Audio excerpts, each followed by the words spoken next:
11 number सवाल है, सिद्ध कीजिए कि किसी समतल में स्थित बिंदुओं के समुच्चय में आर एक संबंध है पी और क्यू। बिंदु पी की मूल बिंदु से दूरी क्यू की मूल बिंदु से दूरी बराबर है, आर एक तुल्यता संबंध है। एक बिंदुओं का समुच्चय दिया, समुच्चय का नाम नहीं दिया तो हम मान लेते हैं ए में यहाँ पे कोई संख्याएं नहीं है, कोई अन्य प्रकार के अवयव नहीं है, यहाँ पे बिंदुओं का समुच्चय है। ये बिंदुओं का समुच्चय यानी इसमें बहुत सारे बिंदु है और इस समुच्चय में एक संबंध आर परिभाषित है और इसमें दो अवयव लिए गए पी और क्यू।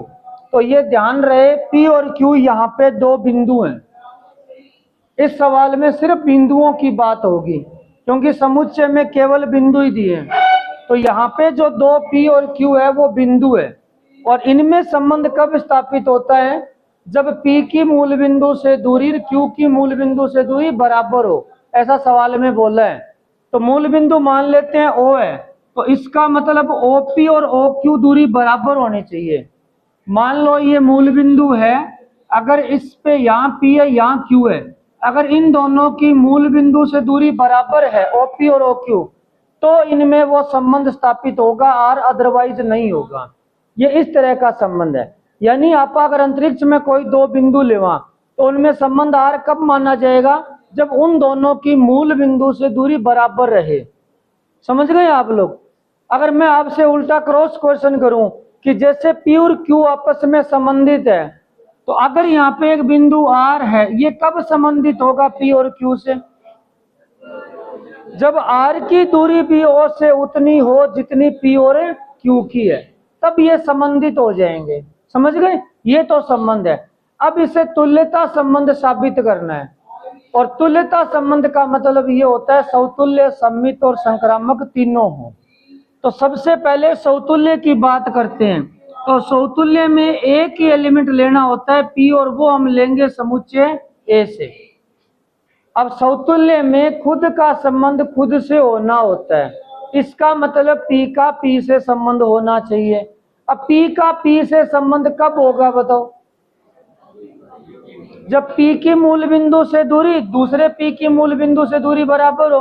तो इस चीज को हम लिखेंगे कैसे, हम जानते हैं ओपी दूरी किसके बराबर होती है, यानी इस पी की ओ से दूरी जितनी है उतनी इस पी की ओ से है।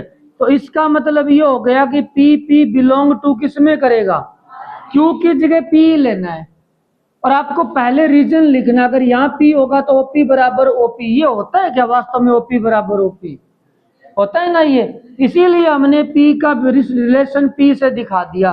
For each P belong to A, ये ध्यान रहे यहाँ पी सारे के सारे बिंदु हैं, तो ये समतुल्य हो गया, अतः आर समतुल्य है। बस इतना सही करना है। पर ये ध्यान रहे पहले ये लिखोगे बाद में ये लिखोगे, यहां गलती होती है। ये मत दिखाना पहले पी का रिलेशन पी से हो गया, ये तो साबित करना है, बाद में आएगा। सम्मित में क्या करना है, लगभग सारे सवालों का सेम ही तरीका है। सम्मित में सबसे पहले कितने बिंदु मानेंगे, दो मानेंगे। तो एक बार मान लेते हैं पी और क्यू दो बिंदु है, कहां से लेंगे पी और क्यू, ए से। अब क्या करेंगे, अब क्या माने बताओ, ओपी बराबर ओ क्यू।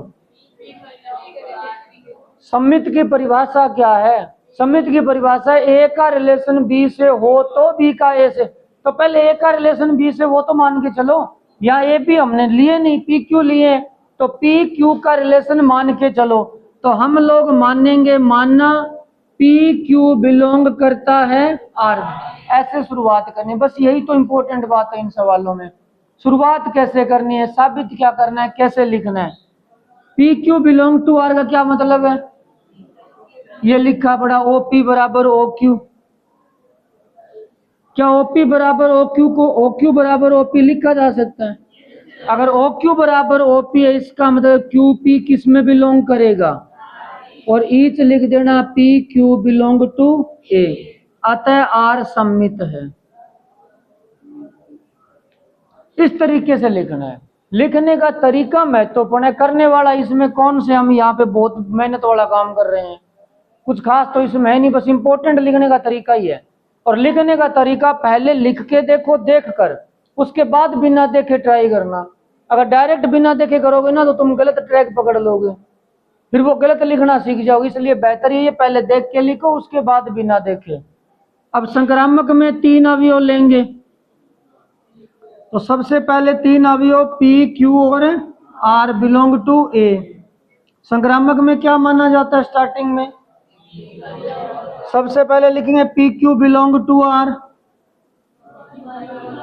उसके बाद QR belong to, PQ belong to R का अर्थ है OP बराबर OQ, इसका अर्थ है OQ बराबर OP, OQ के बराबर OQ, OR के बराबर तो OP, OR के बराबर तो OP बराबर OR, और OP बराबर OR का मतलब है कि PR किस में बिलोंग करेगा? R में, अतः R संक्रामक है। समझ गए? अच्छा एक बात बताओ मेरे को, जैसे मान लो ये बिंदु O है मूल बिंदु, ये बिंदु है P, P से संबंधित बिंदु और कौन से हो सकते हैं? संबंधित तो वो होंगे जिनकी दूरी इसके बराबर होगी। तो अगर मैं यहाँ बिंदु Q लूं, अगर मैं कह दूं ये Q P से संबंधित है, तो इसका क्या मतलब हुआ? OP बराबर। ऐसे ही P से संबंधित और बिंदु हम ले सकते हैं क्या? ले सकते हैं। कितने के ले सकते हैं? कहाँ लेने पड़ेंगे? ऐसे, ये दूरियां बराबर होंगी ना। तो ऐसे अगर हम सारे बिंदु बना दें, कैसे बनेंगे? यहां बन सकता है, ये मान लो ऐसे बन सकता है ना ऐसे। इनमें संबंध क्या होगा? संबंध ये कि ये दूरी जितनी है उतनी ही होगी। तो ऐसे जो सारे बिंदु होंगे, उन सारे बिंदुओं का समुच्चय क्या बनेगा? एक वर्त बनेगा। ये जितने भी बिंदु होंगे ना ऐसे, ये सारे बिंदु जो है ये आपको दिख रहे हैं, ये वाले बिंदु सारे बराबर दूरी पर है मूल बिंदु से। तो सारे जो बिंदु P से संबंधित है, वो सारे संबंधित बिंदुओं का समुच्चय एक वर्त कहलाएगा। क्या कहलाएगा? और जिसका केंद्र क्या होगा? O होगा। समझ गए? ये अगली लाइन थी जो सिद्ध करनी है, देख लो आप लोग। सबसे पहले बात करते हैं फलन की। फलन क्या होता है? देखो सबसे पहले तो फलन एक प्रकार का संबंध ही होता है, लेकिन ये एक विशेष प्रकार का संबंध होता है। संबंध के बारे में हम 1.1 में पढ़ चुके हैं। संबंध कर्मित युग्मों का उपसमुच्चय होता है, कर्मित गुणा का। अब ये एक विशेष प्रकार का संबंध होता है। कैसा संबंध होता है? मान लो A के अंदर अवयव हैं 1, 2, 3 और B में एलिमेंट है मान लो A, B, C, D। तो ये जो संबंध है ना वो फलन कब बनता है? मान लो ये A सेट है, इसमें एलिमेंट है 1, 2, 3 और सामने एक B सेट है, इसमें एलिमेंट है A, B, C, D। तो इसके अलग मतलब A का प्रत्येक अवयव का आगे अद्वितीय अवयव से संबंध होना चाहिए। इसका मतलब है इसका अगर आपने एक अवयव लिया ना तो उसका आगे एक ही अवयव से संबंध होना चाहिए। 2 का जैसे C से हो गया, 3 का D से हो गया। ऐसा नहीं हो सकता कि 2 का संबंध 2 अवयवों से हो जाए, ये नहीं हो सकता। फलन के अंदर आगे अब संबंध एक ही अवयव से होना चाहिए, एक ही अवयव से, और इसके सभी अवयवों का आगे संबंध होना चाहिए। 2 कंडीशन है फलन की परिभाषा में। एक तो A का प्रत्येक अवयव होना चाहिए। यहां पर अगर 4 और है तो ये खाली नहीं रह सकता। 4 का संबंध आपको B से दिखाना ही पड़ेगा। पहली कंडीशन है ये खाली नहीं रह सकता। दूसरी कंडीशन है आगे एक ही अवयव से संबंध होगा, जिसे हम अद्वितीय अवयव बोलते हैं। ऐसे ही हम एक और बना देते हैं, ये फलन है एक। अब एक और बना देते हैं, इसमें एलिमेंट है A, B, C, D, इसमें एलिमेंट है 1, 2, 3, 4, 5। अब A का संबंध 1 से, B का संबंध 1 से, C का 2 से, D का 3 से। क्या ये फलन है? ये भी एक फलन है। फलन क्यों है? पहली बात तो इसके सारे बुक है, खाली नहीं है कोई सा। पहली कंडीशन तो ये जो लिखाई हुई आपको। दूसरी कंडीशन है इसमें प्रत्येक अवयव का आगे एक ही अवयव से संबंध होना चाहिए। इसका कितने अवयवों से संबंध है? इसका 1 से, इसका भी और इसका भी 1 से। ऐसा नहीं होना चाहिए कि डी का दो अवयवों से संबंध हो गया, ये फलन में नहीं हो सकता। दो अवयवों का एक से हो सकता है, होना एक ही अवयव से चाहिए, इसका भी एक अवयव से, इसका भी एक अवयव से, इनका इसका दो अवयवों से हो गया तो फिर ये फलन नहीं बचा। अब ये फलन है, अब ये फलन f है। तो बस इतना ही ध्यान रखना, इसका खाली भी नहीं रहना चाहिए। अगर आपने यहाँ ई बना दिया और खाली छोड़ दिया तो ये फलन नहीं है, अब ये मात्र संबंध बचा है। तो फलन के लिए जरूरी है ई का भी संबंध आगे किसी अवयव से दर्शाओ। और फलन अगर ए से बी में परिभाषित है तो ए को बोलते हैं प्रांत, या कह सकते हो डोमेन ऑफ एफ। डोमेन का मतलब साम्राज्य या प्रांत। डीएफ से लिखते हैं एफ छोटा सा पैरों में। ये बी जो होता है वो सहप्रांत कहलाता है, यानी ये वाला समुच्चय तो कहलाता है प्रांत पूरा का पूरा ए, और ये बी जो है वो कहलाता है पूरा का पूरा सहप्रांत। लेकिन परिसर थोड़ा सा अलग होता है। सहप्रांत के वे अवयव जिनका पूर्व प्रतिबिंब विद्यमान है, जैसे एक का पूर्व प्रतिबिंब ए है, एक का बी है, दो का सी से है, तीन का डी पूर्व प्रतिबिंब है, चार का पूर्व प्रतिबिंब ई है, पांच का पूर्व प्रतिबिंब है क्या? नहीं है। तो पांच परिसर में नहीं आएगा। सहप्रांत में तो सारे हैं, लेकिन परिसर में केवल वही आते हैं जिनका पूर्व प्रतिबिंब होता है। ये 11वीं क्लास की बातें हैं। तो आप यहाँ पे परिसर अगर इसका लिखना चाहो तो परिसर में केवल 1 2 3 4 ही आएंगे, लेकिन सहप्रांत में पूरा का पूरा भी आएगा। इसीलिए कहते हैं परिसर सहप्रांत का उपसमुच्चय होता है। परिसर के सारे अवयव सहप्रांत में होते हैं। तो आप ये कह सकते हो कि परिसर जो है वो उपसमुच्चय होता है किसका? यहां देखो, यहां पे सहप्रांत भी यही है बी, और परिसर में कौन कौन से अवयव आएंगे? एबीसीडी चारों आएंगे, चारों का पूर्व प्रतिबिंब है। तो यहाँ परिसर और सहप्रांत बराबर हो गए। लेकिन ऐसा नहीं हो सकता परिसर में अवयव सहप्रांत से ही ज्यादा आ जाए, इसकी रेंज से ही बाहर आ जाए, ऐसा नहीं हो सकता। परिसर में सारे अवयव जो होंगे वो सहप्रांत में होंगे। ये बात समझ में आ गई? उतार लो। ये फलन कौन सा होता है? पहली बात तो वो फलन होना चाहिए, उसके बाद एक एक की बात करते हैं।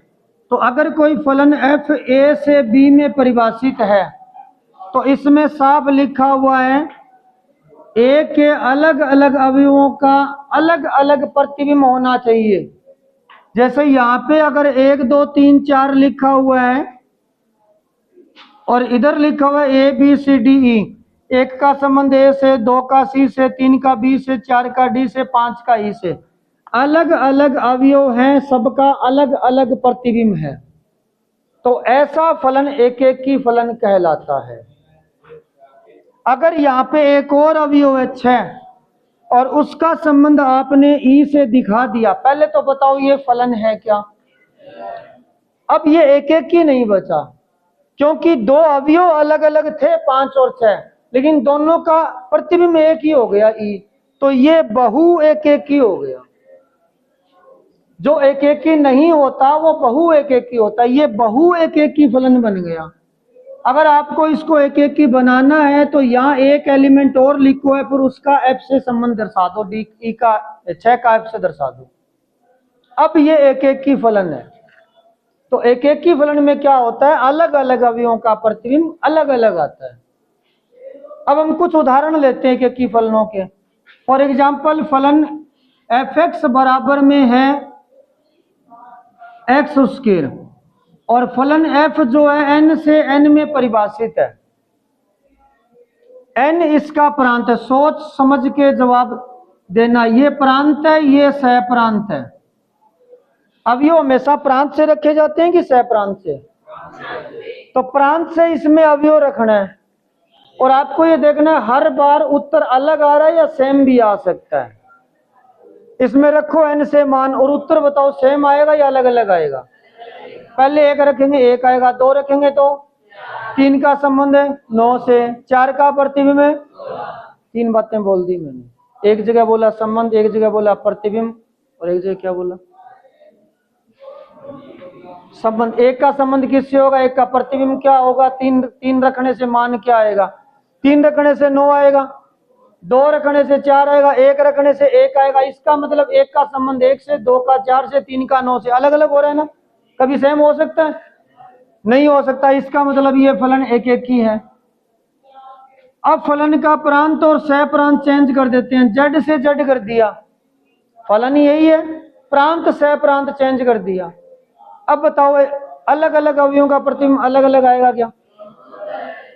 अब अलग अलग नहीं आएगा। f के अंदर अगर -2 रखा तो 4 आएगा, f के अंदर 2 रखा तो भी क्या आएगा? तो -2 का संबंध भी 4 से है और 2 का संबंध भी, यानी ये तो ऐसे हो गया, यहाँ -2 2 और आगे दोनों का ही संबंध किससे हो गया? तो ये तो बहु एक एक ही फलन हो गया। समझ गए आप लोग? तो एक एक ही फलन में अलग अलग अवयव रखने से अलग अलग उत्तर आता है, और अगर एक एक ही नहीं होगा तो अलग अवयव रखने से उत्तर सेम आएगा। चलो एक और उदाहरण लेते हैं। फलन f है z से z में, और fx बराबर में है मापांक x। अब बताओ अलग अलग अवयवों का अलग अलग रिजल्ट आएगा, या दो अवयवों का सेम भी आ सकता है, या हमेशा अलग आएगा? सेम नहीं आ सकता। फलन में -2 रखो, क्या आएगा बताओ? 2 आएगा। और फलन में 2 रखोगे तो भी क्या आएगा? तो अलग अलग अवयवों का प्रतिबिंब अलग अलग नहीं आया, सेम आ गया। सेम आ गया तो ये एक एक की नहीं है। चलो एक और बताओ। fx बराबर x है, फलन r से r में परिभाषित है, ये बताओ अलग अलग अवयवों का अलग अलग प्रतिबिंब आएगा? रख के देख लो। x का मान 1 रखोगे तो 1 आएगा, 2 रखोगे 2 आएगा, 2.5 रखोगे तो 2.5 आएगा, 3.25 रखोगे तो 3.25 आएगा। अलग अलग अवयवों का अलग अलग रिजल्ट आएगा। दिक्कत यहाँ होती है अगर स्क्वायर कर दें तो। अब अगर आपने -3 रखा तो 9 आएगा, 3 रखा तो भी क्या आएगा? 9 आएगा। तो एक एक की समझ में आ गया। बाकी सवाल बहुत है कि छात्र के, वहां देख लेंगे, ठीक है? कुछ पूछना है क्या इसमें? शुरू करना बेटा। आच्छादक फलन क्या होता है? सुनो, कोई फलन f a से b में परिभाषित है, ये समुच्चय a है, ये समुच्चय b है। a में एलिमेंट 1 2 3 4 है, b में element a b c d e है। अब ये कोई फलन है, 1 का संबंध a से, 2 का b से, 3 का c से, 4 का d से, इस तरह से बना दिया। सबसे पहले ये बताओ क्या ये एक एक ही है? अलग अलग अवयवों का अलग अलग प्रतिबिंब है। आच्छादक में शर्त होती है सह प्रांत के सारे अवयवों का पूर्व प्रतिबिंब होना चाहिए, ये पूर्व प्रतिबिंब कहलाते हैं। और ये वाले एलिमेंट्स प्रतिबिंब कहलाते हैं। तो इसमें सारे अवयवों का पूर्व प्रतिबिंब है क्या? ये जो ई है, ई का पूर्व प्रतिबिंब है? नहीं है। अगर ई का पूर्व प्रतिबिंब नहीं है, इसका मतलब क्या हुआ? ये आच्छादक नहीं है। अगर मैं इसका परिसर लिखना चाहूं, क्या परिसर होगा? इसमें कौन कौन से एलिमेंट आएंगे? ए बी सी डी आएंगे। क्या ये बराबर है सह प्रांत के? सह प्रांत तो ये पूरा इसके बराबर ही नहीं है, इसीलिए आच्छादक की डेफिनेशन में लिखाया था परिसर सह प्रांत के बराबर होना चाहिए। चलो एक और फलन बनाते हैं।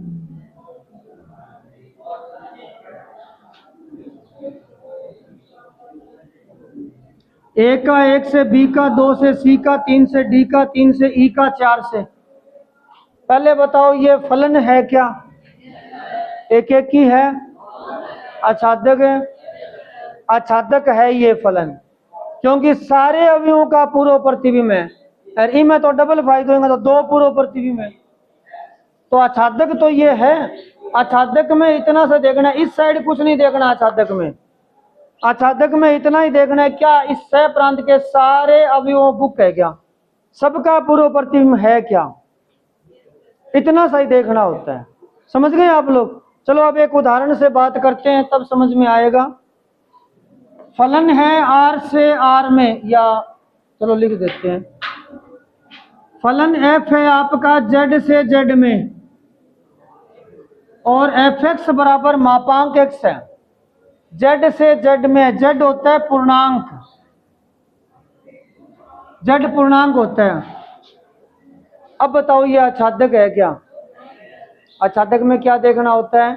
सहप्रांत के सारे अवयव आने चाहिए। जब इसमें मान रखना शुरू करेंगे जेड से, क्या सहप्रांत के सारे आ जाएंगे? कौन से नहीं आएंगे? आप फलन के अंदर -1 करोगे 1 आएगा, फलन में -2 करोगे तो 2 आएगा, फलन में 3 करोगे तो 3 आएगा, 4 करोगे 4 आएगा। उत्तर हमेशा किसका आएगा? तो इसके तो माइनस वाले तो बाकी रह गए, माइनस वाले बाकी रह गए, इट मीन्स ये आच्छादक नहीं है। ये आच्छादक कब होगा? जब इसके सारे रिजल्ट के रूप में आएंगे। अगर इसको आच्छादक बनाना है तो मैं एक काम कर देता हूं, n से n में डिफाइन कर देते हैं। अब बताओ आच्छादक है क्या?